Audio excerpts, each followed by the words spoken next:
These interviews are in partnership with BTCC Blueprints. Go check them out, they sell all sorts of brilliant merchandise from t-shirts to posters and much more. You can visit their website using the link in the description below. Welcome, Ryan Faulconbridge, mini racer. Thank you very much for coming on and getting involved. How are you? Not too bad, Louis. Well, thank you for the invite. It's good to get involved and good to talk motorsport again. Yeah, absolutely. How's your winter break going? Yeah, it's going well. Obviously, we're just trying to gear up for the 2021 season, trying to get all the plans in place. A lot of people often don't see, but you do more work in the winter off track and getting all the plans and everything in place to go racing again the following season. Yeah, and obviously, what other things do you do during the winter? Obviously, have a bit of a break. That's obviously a key part. Yeah, well, obviously keep the fitness levels up. Do a bit of running. Recently got into mountain biking, so that's good fun. Usually we'd strip the car down, send off all the various championship requirements, and then look to rebuild and go testing. At the minute, obviously, testing's virtually put on hold due to one thing and another with the track shut down and everything. So possibly looking at sim work and stuff like that to try and bridge that gap. But yeah, no, it's definitely a slightly different off season to what I'm used to. But hopefully, we'll be able to start the season all being well come April. Yeah, it's funny you mentioned fitness. How important is fitness? Are these cars difficult to drive? I mean, they're very lively. The Mini is definitely the liveliest car I've driven, and I know you've interviewed Paul as well, who's previously driven the Minis, and I think he said that it was one of the hardest car he's ever driven. They're just so lively on the rear end, so it's just, to be honest, concentration as much as anything. People may only see it as a 20-minute race, but these 20-minute races are very intense, and split second of misconcentration and you're somewhere where you don't want to be. So yeah, fitness is important in all different aspects of fitness, to be honest. Yeah, absolutely. So when did you start racing? Yeah, so to be honest, a lot of people these days come from karting, bambinos, about 5 years old and upwards. I was actually late, so-called latecomer to racing. In 2015, that was my first ever race on track, if you like, in the Fiesta Championship. I did the Fiesta Championship for 4 years. Then last year I was fortunate enough, with the backing of my title sponsor Eurocell Building Plastics, to step into the mini challenge and ultimately the Toka paddock, which was a true privilege. Yeah, and would you recommend the Fiesta Championship as a way to start racing? Oh, phenomenal championship! It's a one-make series, which I'm an advocate of anyway. It's good entry level and entry level club racing at reasonable costs in motorsport, if there is such a thing. But no, it's definitely a great championship, a friendly paddock. Everyone's there to help you, and the guys that run it, Laura and Greg, with the Fiesta Juniors, really have done a great job over the last couple of years to revive the championship, and I'd strongly recommend it to anyone. Yes. Yeah, they're cool cars to especially start off in. What are they compared to the Minis to drive? Yeah, I mean, there's slightly less power to the Mini. The Fiesta's 150 brake as opposed to 200, over 200 in the Mini, so quite a big difference compared to both of them actually being similar weight.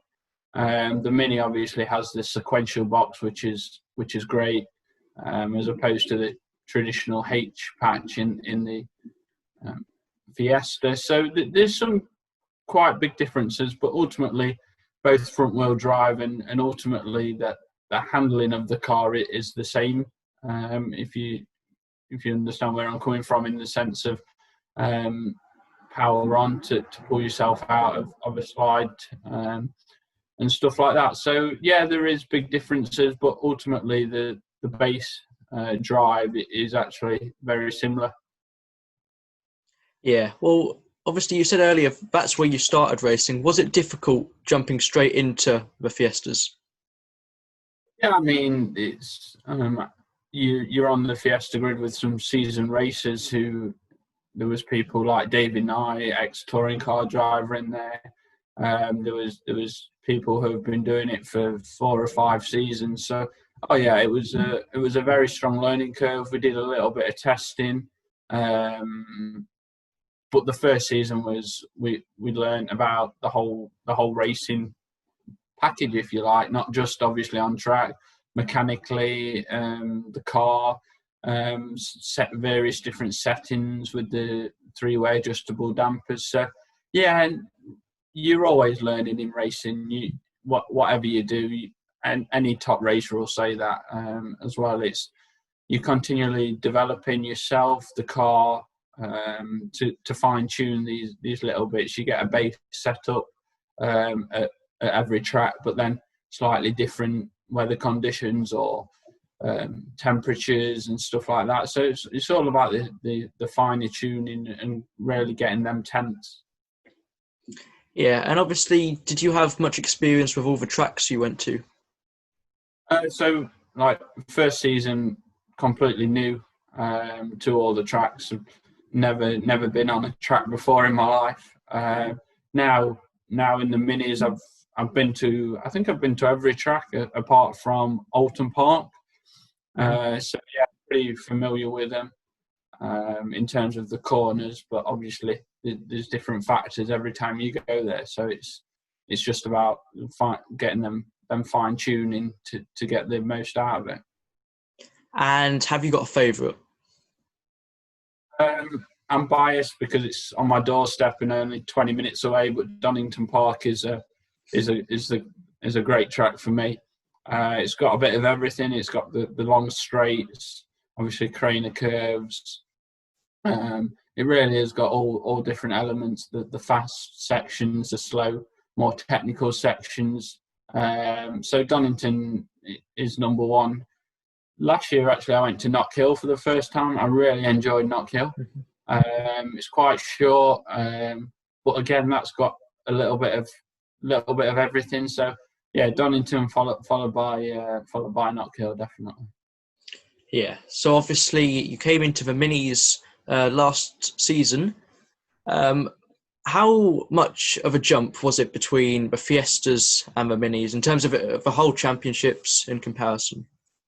Yeah, it's no secret the budget is a humongous step. We're running, the grids are similar in a sense that they're all so close because it's the one make type of championships. But it's just about, obviously, off track. You're in the Toka paddock, so there's a lot more protocol, if you like. It's a little bit stricter to what you can't do, and there's a few more rules to follow. In terms of everything else, a qualifying is a qualifying session regardless of what you're qualifying, and same with the 20-minute races. It's a 20-minute race whether you're in a Fiesta Mini or an F1 car, obviously. So yeah, it was definitely a big learning curve. It was more understanding all the off-track protocol, if I'm regulations and stuff like that, to be honest. Once you're in a car with a helmet on, you could be in anything. Yeah. So obviously, where did that deal come about? Where did you realise you wanted to go and do minis? Yeah, so a couple of years ago, we actually looked at the Clios when they were on the Toka paddock, but a couple of reasons we didn't take that jump. One, from a personal point of view, I don't think I was ready. I'm quite new into racing. So we're staying in the Fiestas to get a little more track time, racecraft, more experience. And then last year, we ultimately looked at at stepping up into the Toka paddock. That's the place that every driver wants to be ultimately, I believe, and then obviously into the touring cars. So we stepped up last year with, like I say, a deal came about with Lux Motorsport, who are the team I run under. John Davidson runs the team with Simon, the technical, and they did a really good job last year. But ultimately, it was all possible due to my title sponsor, Eurocell Building Plastics. Managed to put a deal together there, which allowed them, obviously, the exposure that comes with the touring car package, and also TC Harrison JCB and the tarpaulin company. So it all came together quite nicely in the end. Ultimately, I would have loved them guys to be at the track, supporting and enjoying the hospitality side. But they were more than understanding, and obviously the situation's nobody's fault. It's unfortunately just a freak situation, if truth's be known, and one hopefully we don't see again anytime soon. So yeah, hope this year we're trying to work again to get them packages together and get the guys back on board and new partnerships as well. So we'll see.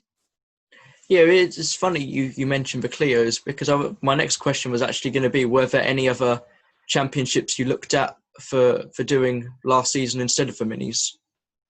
I mean, to be honest, not really. We wanted to move on to the Toka paddock. They've obviously got the Ginetta G55s. That was rear wheel drive. I've never touched rear wheel drive, if I'm honest. So that wasn't really an option for us. And them two were the only two that we looked at. So it was either minis or nothing, to be honest. Okay. Well, yeah, it's a brilliant championship, and the racing's just so close. Yeah, well, it's I think it's took over the Clios quite well. Obviously, the Mini being the British brand as well, which is obviously a great representation with the British touring cars. So you saw that the grids were pretty full last year, even considering the situation. So that's credit to the Mini Challenge and Anthony Williams, who runs it, for the packages they put together for us drivers and teams as well. Yeah, and over the winter break, when you're picking either your team or what championship to race in, what comes into consideration? Obviously, a big part of it is money and sponsorship. Yeah, of course. It's a great question, because these days there's so many championships out there, from the entry level, the club racing, all the way up to the likes of the British GT touring cars and stuff like that. A lot of it, what comes into it, is what the partners get out of it. And obviously your sponsors and partners need to get their return on the investment that they're putting into it. So with that, yes, the funds to raise for a Toka paddock championship are higher, but also the return in investment is, in percentage terms against club racing, significantly higher. And the two almost aren't proportionate. It's the return on investment is so much greater, that's obviously, I believe, where you need to aim for to get the level of backing that you need for it. Yeah, definitely. And it's such a big thing, the sponsorship. Obviously, people think, you go in and you join a team and they pay you lots of money. It's generally the other way around. To be honest,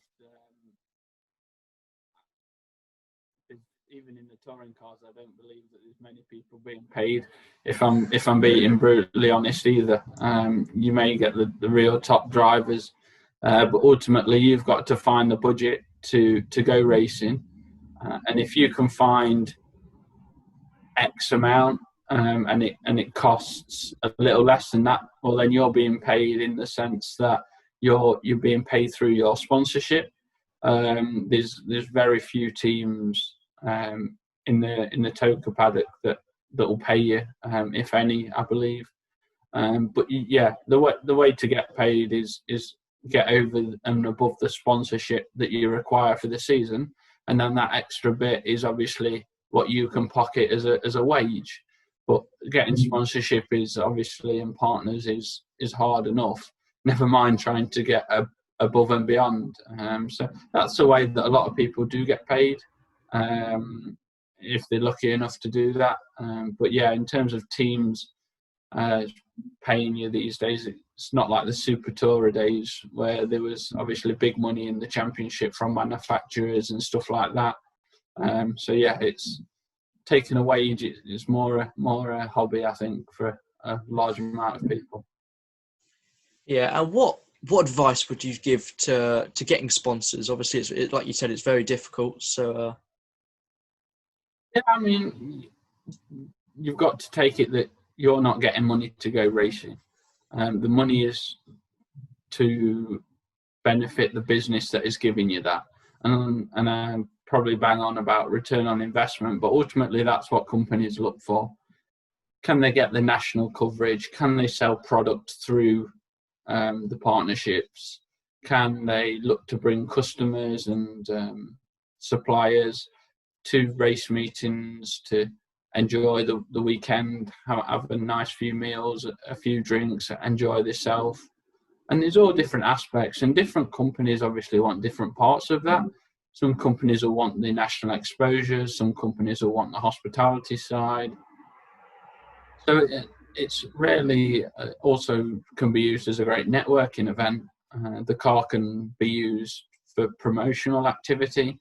So there's so many different segments of that for a partner to achieve what they want in terms of their investment. And I think you saw a lot of drivers, especially in touring cars, drop out midway through due to budget. And I think that was largely personally down to the hospitality side. The hospitality side is such a big draw for companies to bring customers, their workforce and people like that to network, to gain additional contacts and stuff like that. So hopefully this year the hospitality will be back. I think it's important that it is for everyone in the paddock. It's such a big factor, but obviously we'll have to see. yeah, and hopefully fans will be able to get back into tracks as well, especially on the British Touring Car days. Oh, absolutely, yeah. The fans make it. Obviously, I was a fan only 2 years ago coming to touring car events when I wasn't racing in the Fiesta. So I've never, obviously last year was my first year, so I've never actually experienced the fans from a driver point of view. So that'll be amazing. But I know obviously that the scale of it from the other side of the fence, being the fan myself. So yeah, I think maybe not necessarily on the first couple of meetings, but hopefully definitely towards the end of the season, we see some level of fans, whether it's the full 35,000, 40,000 that we used to get in 2019, or whether it's a slightly reduced number. I don't know, but I think for the championship, there does need to be some fans back. Absolutely. Well, we've all got our fingers crossed. How would you say your 2020 season in the minis went? How would you sum it up? Yeah, steep learning curve. It started off really well at Donington, Knock Hill, making really good progress. Actually qualified 12th at Knock Hill, considering my first year and my first ever time at the track. So a really good start. We qualified well again at Silverstone. So the first 3 meetings were really good, really positive. With Snetton and Brands were quite a struggle, if I'm honest. It was cold, it was wet, it was changeable conditions. Not having a huge amount of seat time in the Mini obviously slightly affected that. But I'll certainly take the positives away from 2020 and the rookie podium, the highest qualifying of 12th, and really learning the car and progressing. So yeah, no, overall I think it was a positive season, and one will hopefully, if everything comes into place, we'll be able to push on in 2021. And what would you say were your highlights of last season? Yeah, so I think finishing P12 at Knockhill was good. Obviously, qualified P12 as well. So with the finish, got on the rookie podium. Racing at Donington was a great highlight. I haven't been there for quite a few years due to it not being on the Fiesta calendar. So being back racing there, but the highlight as a whole was being in the Toker paddock. It's somewhere where I'd always like to be, and sometimes you get caught up in the weekend and you don't actually sit back sometimes and realise where you are and what you're doing. So it come Sunday on the way home, it's nice to sit in the car on the drive back and just think it's such a privilege to be driving in such a well-known exclusive paddock. Yeah, and I presume with the Toker package, that's obviously a big pull for sponsors as well, because obviously last year aside, we'd have sponsors in, but also all the airtime we get on ITV4. That must be a big draw and a big helping hand. Yeah, definitely. ITV4 do a fantastic job at a great coverage, and I think they've kept the championship and the whole paddock together this year with the coverage, obviously not being able to race. But yeah, no, it's definitely with the worldwide coverage that it gets and the amount of coverage, it really does help get that what could be a national brand really into a worldwide brand and get the business notice. So yeah, definitely. Yeah. Well, I won't keep you for too much longer. Just a quick look to the future. Do you have any plans for this year in terms of racing? Yeah, so we are still looking to push on and obtain partners for the mini challenge. Our aim is to stay in the mini challenge for 2021 and really push on what was a good base that we built last season, getting to understand the car and getting them and base setups at the tracks. Obviously, like I say, it's partnership dependent. So we are in talks at the minute as it stands with a couple of existing and potential new partners. So we'll continue to do that. What are we? Mid-Jan now. So got a couple of months realistically to finalise everything. But it is a strong possibility that we'll be in the minis again. Absolutely. Well, I look forward to seeing you, whether it's trackside or on ITV4. Just to finish off, where would you like to get to? Where's the aim? Yeah, the British touring cars would be fantastic. It's obviously coveted how hard it is to get into it. The drivers in there are top class drivers, but we'll keep trying, keep pushing, and let's have if we can, another couple of seasons in the minis. Build that racecraft and that learning the car again in that. The minis are known as a mini touring car with the sequential box, similar chassis, tyres are exactly the same. That we run the Goodyears just like the touring cars. So there is a lot of similarities, which can only help when stepping up. And I know, obviously, there's a couple of drivers that have previously driven the minis that are in the touring cars. So it is a very good grounding, but we'll concentrate for the next couple of years, hopefully, competing in the minis. Well, Ryan, thank you so very much for coming on the show and getting involved. It's been great to chat with you. No problem. Well, thank you for inviting me on. And like you say, hopefully I can see you trackside next year and make sure you pop over and say hello if you can. And it's been a privilege. Thank you. Absolutely. Well, best of luck for the new season. We're not too far away now, so it's good. Yeah, it was certainly come round quicker than we all think. It's April? Well, our rounds 7th and 8th of April, all being well. Obviously, the touring cars are out at Brands before, but yeah, so we've got about just 3 months ish. So I'm sure that'll be here before we know it. Yeah, definitely. Well, we'll see you all soon, and obviously, best of luck. Thank you, and Stay safe.